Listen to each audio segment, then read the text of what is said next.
الرحیم۔ حضرت آپ یہاں تشریف لائے ہوئے ہیں، اللہ تعالیٰ کا شکر ہے آپ آتے رہتے ہیں، آپ کے آنے کا فائدہ اٹھا لیں۔ تو آج کل ہمارے معرکۃ الآراء مسائل میں ایک مسئلہ ملک میں چلا ہوا ہے ذکر اللہ کے بارے میں۔ ظاہر ہے اس میں شروع سے 2-3 رائے لوگوں کی چلی آ رہی ہیں، تو آپ کی طرف یہ چیزیں منسوب کرتے ہیں کہ آپ اس کے سخت مخالف ہیں۔ ظاہر ہے ذکر اللہ کے تو مخالف کوئی نہیں ہو سکتا، لیکن آپ اس کی ذرا وضاحت فرمائیں تاکہ یہ جو الزام لگ رہا ہے کہ مولانا عبدالقدوس صاحب ذکر اللہ کے مخالف ہیں، اس میں کہاں تک صداقت ہے؟ صداقت تو نہیں ہے، بلکہ اس کی حیثیت کیا ہے اس اعتراض کی؟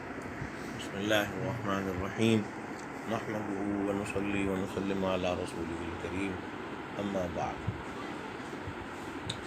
منظر ناچیز بارہا یہاں آپ کے اس میں صنعت المسلمین کے مرکز میں حاضر ہوتا رہتا ہے اور ہمیشہ آ کے یہاں مجھے خوشی ہوتی ہے الحمدللہ۔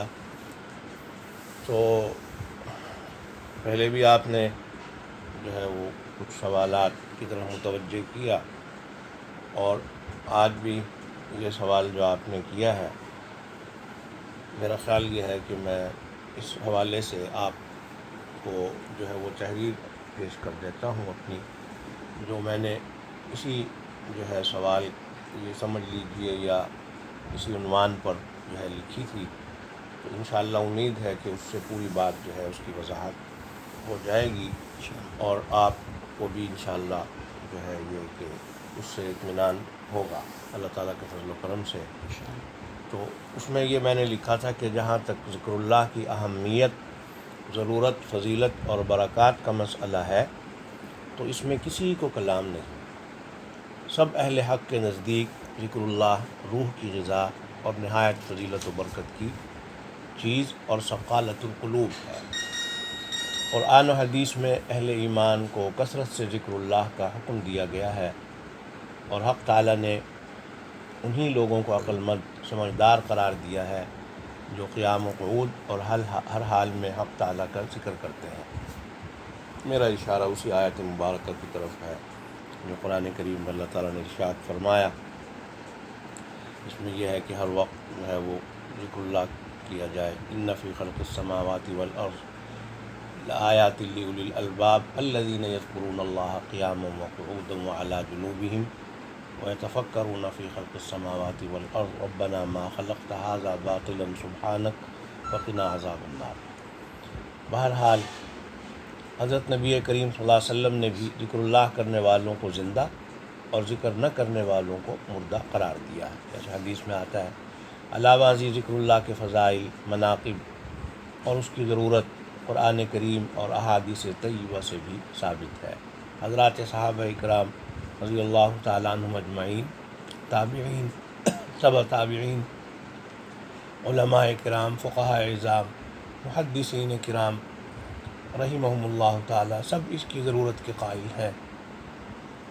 ذکر کی ضرورت اور فضائل پر ہر دور میں رسائل، مضامین اور کتابیں لکھی گئی ہیں۔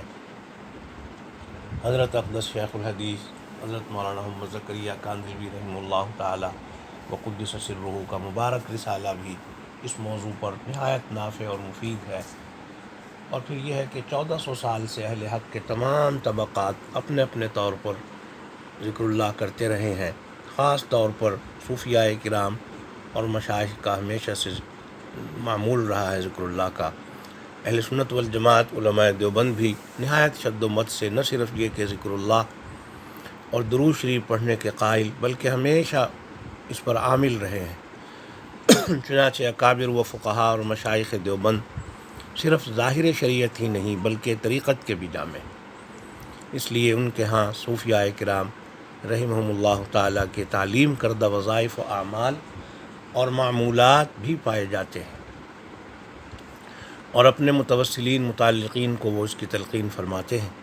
چنانچہ مشائخ دیوبند، قطب الارشاد، فقیہ وقت، امام ربانی حضرت مولانا رشید احمد گنگوہی، محدث جلیل امام المتکلمین والفقہاء حضرت مولانا خلیل احمد سہارنپوری، حضرت شیخ العالم مولانا محمود حسن دیوبندی، حضرت حکیم الامت مجدد الملت مولانا شاہ اشرف